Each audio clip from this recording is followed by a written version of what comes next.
Good morning all of you. कल हमने क्या किया था, चैप्टर 3 के क्वेश्चन आंसर किए थे। क्या किए थे? 3 चैप्टर के क्वेश्चन आंसर किए थे। किस किस ने उन चैप्टर को अच्छे से नोटबुक में राइट किया और किस किस ने लर्न किया है? अगर इनको नोटबुक में राइट नहीं किया और अच्छे से लर्न नहीं किया है तो उनको अच्छे से राइट कर लेना और अच्छे से लर्न कर लेना, ओके। और चैप्टर 3 को अच्छे से समझ लेना। और आज हम पढ़ेंगे चैप्टर 4। कौन सा चैप्टर पढ़ेंगे?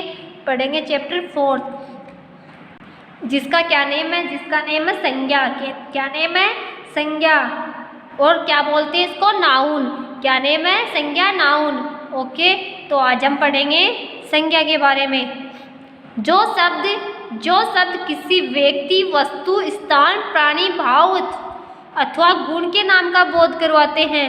जो शब्द किसी व्यक्ति, वस्तु, स्थान, प्राणी, भाव अथवा गुण के नाम का बोध कराते हैं, संज्ञा कहलाते हैं। क्या कहलाते हैं? संज्ञा कहलाते हैं। अब क्वेश्चन आता है कि संज्ञा किसे कहते हैं? तो आप क्या बताओगे? जो शब्द किसी व्यक्ति, वस्तु, स्थान, प्राणी, भाव अथवा गुण के नाम का बोध करवाते हैं, संज्ञा कहलाते हैं। क्या कहलाते हैं? संज्ञा कहलाते हैं। संसार में प्रत्येक वस्तु का कोई ना कोई नाम अवश्य होता है जिससे उसकी पहचान होती है। संसार में जड़ या चेतन कोई वस्तु नहीं है जिसका नाम न हो। व्याकरण में इसी को क्या कहते हैं? इसी को संज्ञा कहते हैं। क्या बताया गया है कि कोई भी ऐसी वस्तु नहीं होती है जिसका कोई नाम नहीं होता है, जिसका कोई नाम नहीं होता है। तो हम हर वस्तु को क्या बोल सकते हैं? संज्ञा बोल सकते हैं, ओके। आइए कुछ संज्ञा सूचक शब्दों को पढ़े। किसको पढ़े? संज्ञा सूचक शब्दों को पढ़े। व्यक्तियों के नाम: राम, गौरी, बाला, ईसा मसीह, पीटर, अहमद आदि। राम, गौरी, बाला, ईसा मसीह है, पीटर, अहमद आदि। ये किसके नाम है? ये व्यक्तियों के नाम है। किसके नाम है? व्यक्तियों के। नेक्स्ट क्या है? जातियों के नाम। किसके नाम है?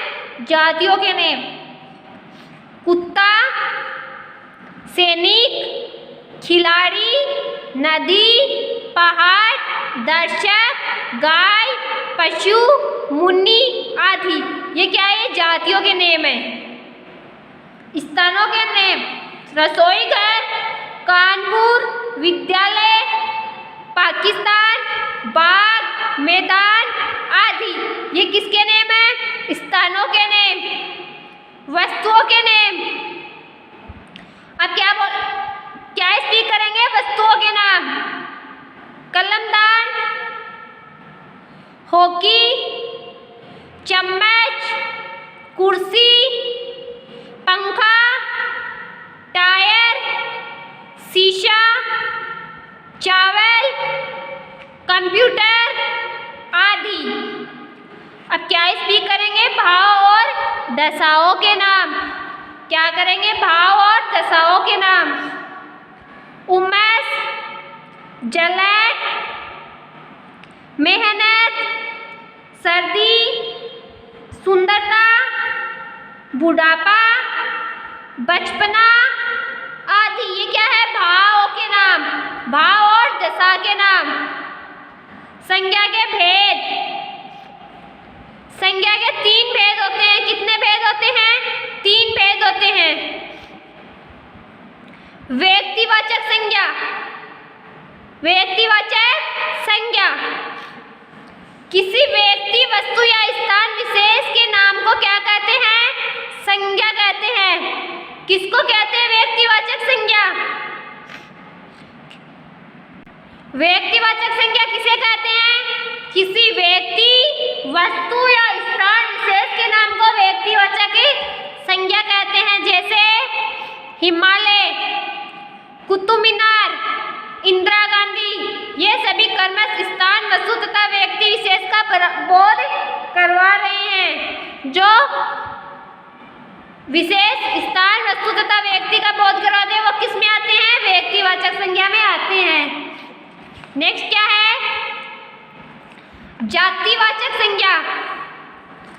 संज्ञा के कितने भेद बताए हैं? संज्ञा के 3 भेद बताए हैं। नेक्स्ट क्या है? जातिवाचक संज्ञा। जिन शब्दों से संपूर्ण जाति का बोध होता है उन्हें जातिवाचक संज्ञा कहते हैं। जातिवाचक में किसका बोध होता है? जाति का बोध होता है। बस्ता, गेंद, टेलीफोन, ये सब वस्तुओं की जाति का बोध करवा रहे हैं कि ये बस्ता है, ये गेंद है, ये टेलीफोन है। नेक्स्ट है भाववाचक संज्ञा। क्या है?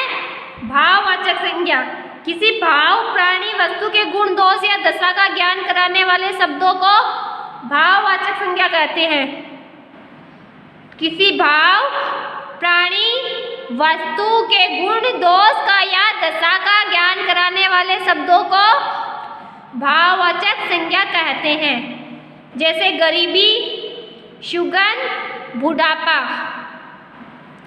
जैसे गरीबी, सुगंध, बुढ़ापा, ये सभी शब्द गुण, दोष या दशा का बोध करवा रहे हैं। तो आज हमने किसके बारे में पढ़ा? आज हमने संज्ञा के बारे में पढ़ा है। संज्ञा किसे कहते हैं?